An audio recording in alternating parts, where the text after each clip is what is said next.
Whoa.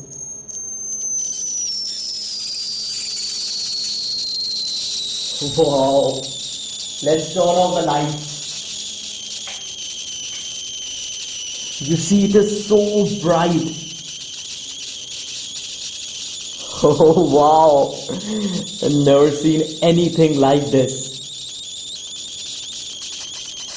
Something is melting here. Hi guys, you are watching channel Mr. Electron. Now you have already seen 3 consecutive videos related to this very circuit, in which I made a really powerful 500 watts quasi sine wave inverter and operated motors and angle grinder with this circuit without an IC. But guess what? I'm still not done with this yet, because it has tremendous applications which I'm going to share with you guys.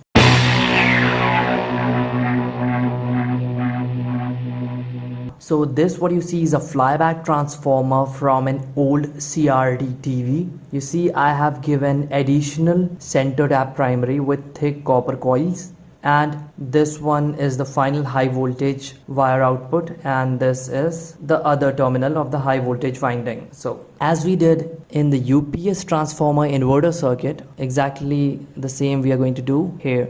Done. Center tap is still open, which will be our positive input from the battery. Okay, and black is the same negative. The output voltage is going to vary from 10,000 to 50,000 max volts. Now guys, this blue wire is going to be our positive wire, and this positive wire will be connected to the center tap point as in my previous videos. Done. So that was simple. Now comes the connection of the negative terminal to this battery terminal, and the circuit should start working. Pretty good arc.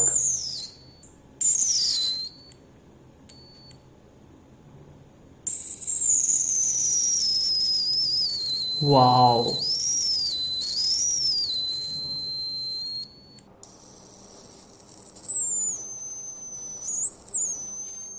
So guys, there's one change that I'm going to do here. You see this 12 volts battery, I'm going to replace it with this 14 volts power supply, 12 to 14 volts, because I don't want to waste the battery power unnecessarily. Plus the second thing is, I'm going to change the transformer. I'm going to switch from this transformer to my old UPS transformer. Okay, now guys, I've connected this transformer to the circuit, and there's one more change that I've done here. You see that I have connected this black jumper cable to the high voltage terminal, and this blue terminal is empty and white terminal is connected to this side. Okay, so guys, it's time to start the experiment. Just make your choice which one is going to melt, the drill bit or the iron nail. Okay, make your choice and let me know who was right in the comments. Whoa.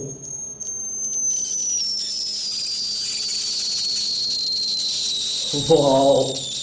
Let's turn off the lights. You see, it is so bright.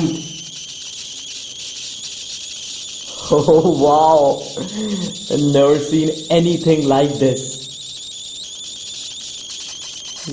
Something is melting here. Weird sound. Whoa, the nail melted red hot.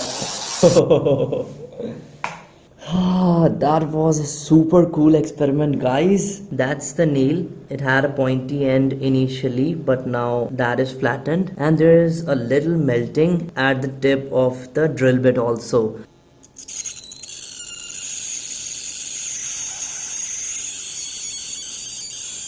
Let's increase the gap. Wow, the ball is so big.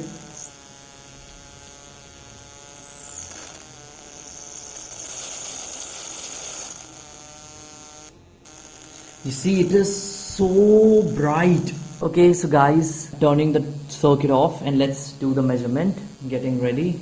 Okay, go. Whoa, 400 degrees.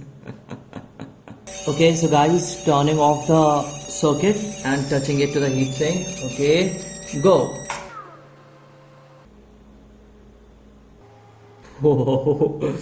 it was 478 degrees. Now guys, we know that plasma temperature ranges to around 6000 degrees centigrade, and you see that it melted the tips of the iron nails, and the melting point of iron is around 1500 degrees centigrade. You see the tips completely melted, and you see this metal ball. This is one of the melted pieces. So you see that the temperature must be around 3000 degrees centigrade, or like at least 2000 degrees centigrade. Plasma temperature itself is around 6000 degrees, okay, but the temperature induced from plasma to the iron nails was enough to melt it.